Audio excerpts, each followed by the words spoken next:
નમસ્કાર, ગુજરાત 18 લાઈવમાં આપનું સ્વાગત છે। Gujarat kidney and super speciality limited દ્વારા વર્લ્ડ કિડની ડેના દિવસે અવેરનેસ સેમિનાર યોજવામાં આવ્યો।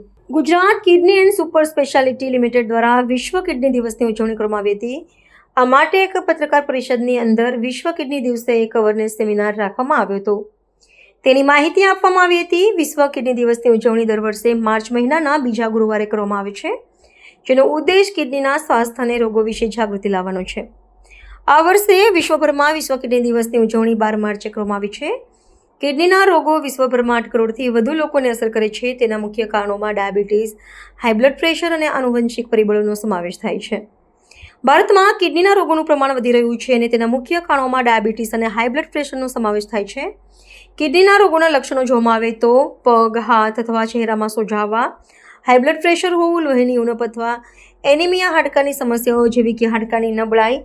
કિડનીના સ્વાસ્થ્યને જાળવવા માટે લોકોએ નિયમિત તપાસ કરાવી, સારી આરોગ્ય શૈલી અપનાવવી અને રોગોના લક્ષણોને ઓળખવા માટે જાગૃત રહેવું જોઈએ। આ વિશે વધુ માહિતી આપતા Gujarat kidney and super speciality લિમિટેડના ડાયરેક્ટર ડૉક્ટર પ્રજ્ઞેશ પારકોડાએ જણાવ્યું હતું કે વિશ્વ કિડની દિવસે અમે લોકોને જાગૃત કરવા માટે આજે એક સેમિનારનું આયોજન કર્યું હતું અને તેમાં જણાવ્યું હતું કે આ રોગથી બચી શકાય છે, પરંતુ તેના માટે જાગૃતતા હોવી જરૂરી છે। સમયસર ચેકઅપ થવું જોઈએ જેથી તેની સમયસર સારવાર થઈ શકે તો આ રોગથી અવશ્ય મુક્તિ મળી શકે તેમ છે। આજે વર્લ્ડ કિડની ડે નિમિત્તે Gujarat kidney and super speciality હોસ્પિટલમાં એક કેમ્પનું આયોજન કરવામાં આવ્યું છે અને આ કેમ્પમાં કિડની હેલ્થ અને અવેરનેસ વિશે એક પ્રોગ્રામ કરવામાં આવ્યો છે। આજના દિવસ નિમિત્તે હું બધાને એ સમજાવવા માગું છું કે આપણી કિડની એ શરીરનું મુખ્ય અંગ છે અને એની કાળજી લેવી બહુ ઇમ્પોર્ટન્ટ છે। એટલે દરેક લોકોને સમજાવવા માગું છું કે દરેકે પોતાના કિડની માટેની હેલ્થની ધ્યાન રાખવું જોઈએ। દરેક પેશન્ટે કિડનીની બીમારીથી બચવા માટે એડિક્વેટ હાઇડ્રેશન હોવું જોઈએ, હેલ્ધી ખાવું જોઈએ અને ખાવામાં નમકનું પ્રમાણ ઓછું રાખવું જોઈએ। જે લોકોને બીપી અને શુગર હોય એ લોકોએ રેગ્યુલર ચેકઅપ કરાવવું જોઈએ અને કિડની ડૉક્ટરને બતાવવું જોઈએ અને અનનેસેસરી without prescription pain killers avoid કરવી જોઈએ અને જે લોકોને એડિક્શન ટુ સ્મોકિંગ આલ્કોહોલ હોય એ લોકોએ એવોઇડ કરવું જોઈએ। એટલે મારો પ્રજાને એ જ મેસેજ છે કે દરેક લોકોએ કિડનીની બીમારીને થતાં પહેલાં જ એને અટકાવવા માટેના પ્રયત્ન કરવા જોઈએ। મારું નામ ડૉક્ટર સંકેત સોની છે। હું કન્સલ્ટન્ટ નેફ્રોલોજીસ્ટ તરીકે ગુજરાત કિડનીમાં ફરજ બજાવું છું। હું 2023 આવું છું। ખેતી ક્યાંથી આવો છો? અહીંયા વડોદરાનો છું। 2023 ડાયાલિસિસ કરાવો છો? ખેતી બીમારી ક્યારે ઓબ્ઝર્વ થઈ, ક્યારે સમજ? 2019માં શું હતી સમજ? ગાયનેટિક પ્રોબ્લેમ હતો, એની દવાની આડઅસર। એટલે દવાની આડઅસરથી અહીંયા આવ્યા પછી કેવું રહે? સારું છે, અત્યારે પેશન્ટની તબિયત કેવી છે? સારી પેશન્ટ પાછળ છે।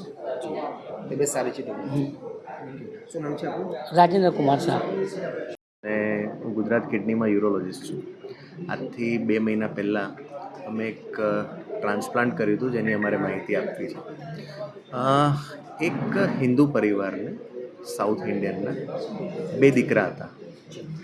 એમના બંને કિડની ફેલ હતી, એટલે મધરે એમના નાના દીકરાને કિડની આપી અને મોટા દીકરાનો 8 મહિના પછી જ્યારે વારો આવ્યો ત્યારે એમના ફાધરે આપવી પડે, પણ ફાધરનું બ્લડ ગ્રુપ મેચ નહોતું થતું। એ જ રીતે એક અમારું બીજું પેશન્ટ હતું જે ડૉક્ટર હાર્દિક અને ડૉક્ટર સંકેતના ટ્રીટમેન્ટમાં ડાયાલિસિસ ચાલતું હતું। યંગ પેશન્ટ હતું, હવે એ જંબુસર સાઈડથી હતું, મુસ્લિમ પેશન્ટ હતું જેમને કિડનીની જરૂર હતી। એમના ઘરમાં કિડની આપવાવાળા તો હતા પણ એમની કિડનીમાં બ્લડ ગ્રુપ મેચ નહોતું થતું।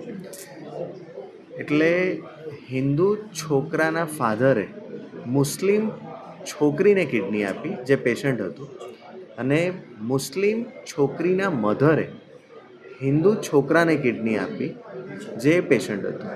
આ બંને ટ્રાન્સપ્લાન્ટ એક જ દિવસે એક જ સમયે થયા અને આજે બંને સ્વસ્થ છે।